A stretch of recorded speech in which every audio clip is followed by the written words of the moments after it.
Saudi Arabia ने बड़े बड़े स्टेटमेंट दिए कि साहब ओ जी मेरा एयरबेस नहीं यूज करोगे, ये नहीं वो नहीं ये नहीं वो नहीं।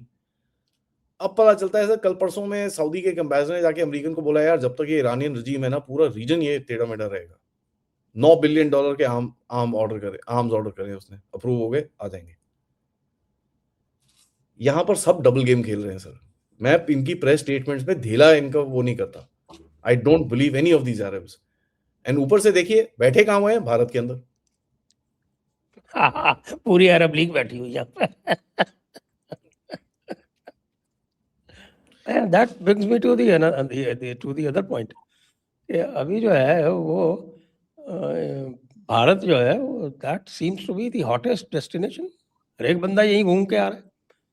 कहीं जाना होता है कि हाँ साहब तो कोई चल रहा है कि चला सिंगापुर से और जाना है उसको यूएस, तो भी वो इंडिया में स्टॉप हो रहे कहता है अच्छा कि भाई बेंगलोर रुक जाते हैं जरा, आदि से हाई कर लेंगे, बुला लेंगे उसको मैसूर से।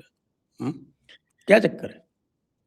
देखिए सर, ये तो this is something that we been saying कि ये होगा होगा होगा। एवरीबॉडी यूज्ड टू से कि तुम ज्यादा फेंकते हो, ज्यादा ये करते हो। It's happening.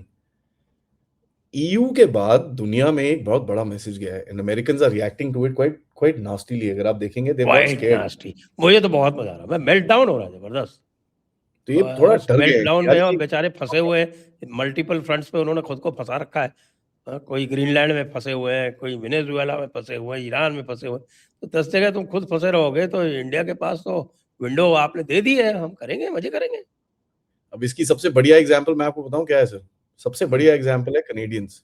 कल एक कनेडियन पार्लियामेंट के पार्लियामेंटेरियन ने ट्वीट करा, hey Donald Trump, we are selling our spare energy to India, we don't need you any more. मैं बोला भैया ये साला खुद तो मरेगा, हमको ही कराएगा। ओके कराना राइट, चुप। 100% टैरिफ दे भाई। So this is the game sir. See he is, you know, ये बहुत ही टेढ़ी जगह पे फंसा हुआ है। अब लेकिन एक चीज पॉपुलरली और हुई आएगा। है, आई डोंट नो आपके पास ये सूचना है या नहीं है, कि ये जो ईयू इंडिया वाला जो ट्रेड डील हुआ है और जो डिफेंस पैक्ट हुआ है, उसने यूरोप को अननेसेसरली एम्बोल्डन कर दिया and they are thinking of confronting US. अब अगर ऐसा होता है तब तो फिर यूएस और भी फ्यूरियस हो जाएगा। अब पता नहीं वो जो ऑरेंज ग्रम्प है या ट्रम्प है या पागल है जो भी है, वो कैसे रिएक्ट करेगा, because he is totally unpredictable. Sir I mean confront तो कुछ करना नहीं इन्होंने, ठीक है, आपको भी पता है, मेरे को भी पता है, इन्होंने कोई कन्फ्रंटेशन नहीं करनी, बट पोजिशनिंग करेंगे। एक चीज और, मतलब वही भाई, पोजीशनिंग भी कॉन्फ्रंटेशन है। ट्रम्प की लेक्सिकॉन में पोजीशनिंग करना भी कॉन्फ्रंटेशन होता है, आप जानते हो। और दूसरा Hey! सर, ये लोग बोल दिया पोजिशन उसने ये लोग 50% टैरिफ। ये लोग पोजिशनिंग करेंगे। अब से अगर आप देखेंगे जैन फेब मार्च तो ठीक है निकलेगा, वैसे भी इसकी गवर्नमेंट शटडाउन हो रखी है तो काफी अंदर हंगामा रहेगा। But you will find this positioning increasing during June July August. ये और बढ़ेगी भी। रीजन इज इसका जैसे जैसे इसके वो आएगा, क्या नाम है, मिड टर्म पास में आएगा, ये कोशिश करेंगे कि एक ऐसी सिचुएशन दिखाए कि यार ये इसमें दम नहीं है यार, इसको किसको लगा के रखा हुआ तुमने, हटाओ इसको यहां से। तो मिड टर्म से पहले इसको भी, डोनाल्ड ट्रंप को भी कुछ बड़ा करना है जहां पर वो दिखा सके अपने लोगों को कि देखो I am the only guy who could fix this. Venezuela से एक स्ट्रेंथ का मैसेज तो भेजा गया है, उसके अंदर कोई डाउट नहीं है। तो दो मेरे को टारगेट दिखते हैं इसके अंदर where some action can take place. एक है क्यूबा। क्यूबा को इन लोगों ने ऑलरेडी ब्लॉकेड और ये सब करना शुरू कर दिया है सर। और दूसरा है ईरान। क्योंकि क्यूबा और ईरान सर दोनों 50-60 साल पुराने लेगेसी इश्यूज हैं।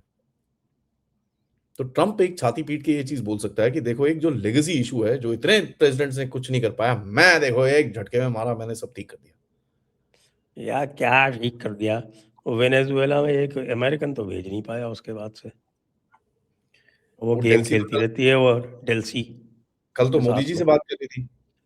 कल मोदी जी से बात कर रही थी तो उसके ऊपर ट्वीट आ गया, hey they buying Venezuelan oil and they have reduced यार रशियन। वो उनको जो है वो हर 2-3 दिन में ये कहना है कि साहब हमारा प्रेशर काम कर गया और रशिया से ऑयल परचेज कम हो गए। अरे यार, रशिया से ऑयल परचेज कम ज्यादा होते रहते हैं भाई। ऐसे लोगों को बोलना चाहिए फरवरी में मिलते हैं। Sir Russia is diversifying it's companies. Look oil, Rosneft के साथ आप ऑब्वियसली थोड़ा धंधा कम किया है आपने, उसके अंदर कोई डाउट नहीं है। बट वो लुकोइल रोजनेफ्ट की जो सब्सिडियरीज हैं उसके अंदर, और जो उससे उससे जो शेयर्स देके जो दूसरी इतनी 10-15 कंपनीज और बनाई हैं, कितनों को सैंक्शन करोगे आप? वो सैंक्शन करेगा, वो कंपनी बंद कर देगा, दूसरी खोल देगा। Now you playing with Russian law, जो रशिया के फेवर में है, वो तो करता रहेगा, इसको क्या प्रॉब्लम है? He will keep on doing it. उसको उसको इंटरनेशनल ट्रेड का लाइसेंस चाहिए, ठा ठा डन, ले जा, नई कंपनी बना। That's exactly what is happening. तो जनवरी का समय इस समय में कम इसलिए हुआ है क्योंकि ये चीज हो रहा है।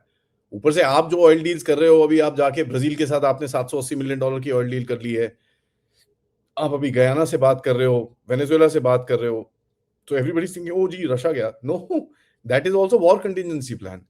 क्योंकि अगर मिडिल ईस्ट में यहाँ पर उड़ेगी चीज तो कहां से लाओगे? जो सऊदी अरेबिया से तेल लाते हो, आप बोलोगे भैया तू रख, मैं कहीं और से ले लेता हूँ। You need to get it from somewhere else.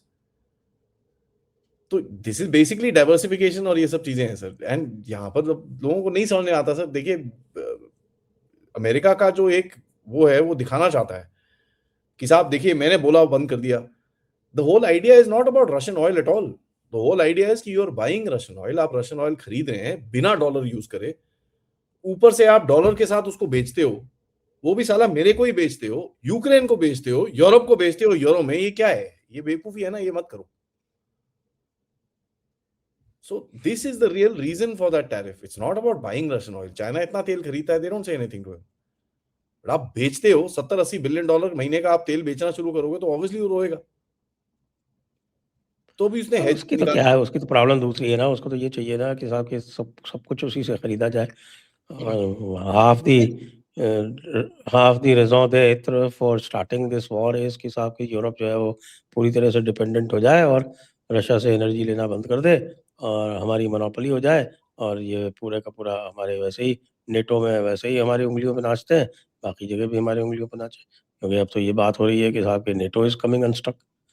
I doubt it very much, but everything is possible. After watching Canada trying so hard to get out of their ambit, I can believe anything. चलिए मैं आपको इसका थोड़ा सा counter argument देता हूँ। आपने Canada और यूरोप के स्टेटमेंट्स सुने हैं ईरान के बारे में? Fully on board with Trump. Germany के प्रेसिडेंट के ऑफिस में से स्टेटमेंट आया है, Iranians need to be taken care of. French वो के वहां तो से उनकी लेगेसी पोजीशन ही तो है, और क्या है। हाँ, तो वो और कुछ नहीं कर रहे सर। देखिए, दे विल आल्सो हेज। जहां उनको दिखता है हमारा फायदा है वो करेंगे, जहां उनको नहीं दिखता फायदा वो नहीं करेंगे। जी, ये चीज हमने यूरोप के साथ होती हुई पहले देखी नहीं है, तो साउंडिंग अ लिटिल अगर वियर्ड की Europeans are most unreliable allies, we know that, लेकिन अभी तो ट्रांजैक्शनल चल रहा है ना मामला सारा। हाँ, तो वही है ना ट्रांजैक्शन, तो वो आपको भी ट्रांजैक्शन दिखा रहे हैं।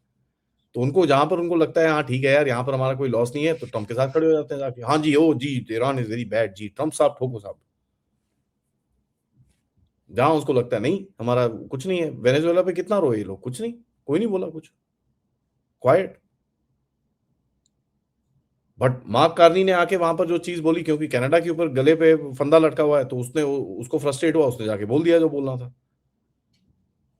बट वही है ना sir, I been calling out this guys hypocrisy, क्योंकि तू यार your entire career, your personal career has been built on that very system जिसको तू आज गालियां दे रहा है। मतलब तू पिछले जो 30 साल से पब्लिक लाइफ में काम कर रहा है, तू सारी गलती कर रहा था उस टाइम पे। All of that was a mistake, all of that was just छल कपट। हमारे देश में तो लोग पागल हो रखे हैं, मार्क कार्नी ने तो उड़ा दिया उड़ा दिया। अबे बेवकूफों, देखो उसका हिस्ट्री देखो पहले। he has used the same system for the past 30 years to become what he is today. आज अगर वो प्राइम मिनिस्टर है कनाडा का, बिकॉज उसी सिस्टम से ये प्राइम मिनिस्टर बना है। आज उसी सिस्टम को गाली दे रहा है और हम बोलते हैं भैया भैया बड़ा चैंपियन है। यार ये तो सेंस नहीं बनती ना। तो कहीं ना कहीं अरे भाई, दोनों को लड़ने दो ना, आप क्यों सेंस निकाल रहे हो उसमें? I love it. अब आप ऐसे बोलोगे तो फिर ठीक है, रहने दो। लड़ो लड़ो, चलो भाई पॉपकॉर्न तेल हम देते हैं, ऑयल फाइन। अभी तो आपके यहाँ तो all flight paths go through India. अभी तो अफ्रीका आएगा सर, ठहर जाओ, वेट।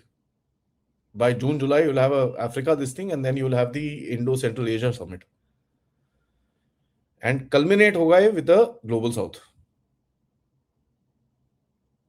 उसके बाद आएगा आपका ऊपर ऊपर ऊपर से जो है वो कल चिल्ला रहा था, कौन चिल्ला रहा था, बसंती चिल्ला रहा था, कौन चिल्ला रहा कि our the dollar prevalence is got reduced to 43%. It is an all-time low. We have to force everyone to go back to dollar. वही तो कर रहे हैं sir, with Iran they are doing that, with Venezuela they are doing that, force कर रहे हैं।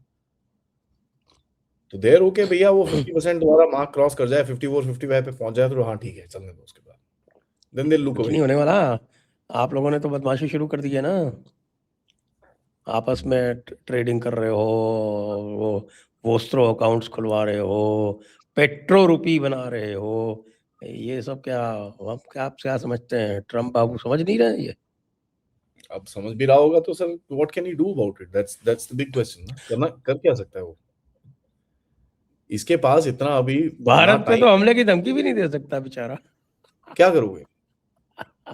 यही तो बात है ना, आपके पास कोई ऑप्शन हमारे ही पास तो भाई न्यूक्लियर है, न्यूक्लियर।